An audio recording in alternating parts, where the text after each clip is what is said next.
বন্ধুরা, লোকটি দাঁড়িয়ে নামাজ পড়ছিল। তারপর তার কাছে একটা চোর এসে তার পাশে মানিব্যাগটি নিয়ে যায়। সেটি একটা মেয়ে দেখতে পায়। মেয়ে দেখে তার পিছন পিছন দৌড়িয়ে যায়, কিন্তু চোরটি পালিয়ে চলে এসে পড়ে। এসে তার মানিব্যাগটি খুলে চেক করতে থাকে। খুলে দেখে মাত্র 2,000 টাকা আছে। টাকাটা নিয়ে মানিব্যাগটা ফেলে দেয়। ফেলে দেওয়ার পর মেয়েটি গিয়ে দেখতে পায় মানিব্যাগটি নিচে পড়ে আছে। তারপর সে নিজের হাতে মানিব্যাগটি তোলে। তুলে মানিব্যাগটি খুলে দেখে দেখে তারপর সে আবার চলে যাচ্ছিল ওই লোকটির কাছে। গিয়ে তার গাড়ির সামনে দাঁড়িয়ে মানিব্যাগটি সে খুলে দেখে মানিব্যাগে টাকা নেই।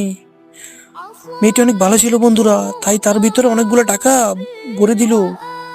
ভরে দেওয়ার পর একটা ইন্টারেস্টিং কাহিনী ঘটলো বন্ধুরা। বাকিটুকু দেখার আগে চ্যানেলটাকে সাবস্ক্রাইব করো আর একটা লাইক করে দিও বন্ধুরা। তোমরা কাকে বেশি ভালোবাসো তা কমেন্টে জানিয়ে দিও, তোমার মাকে নাকি বাবাকে।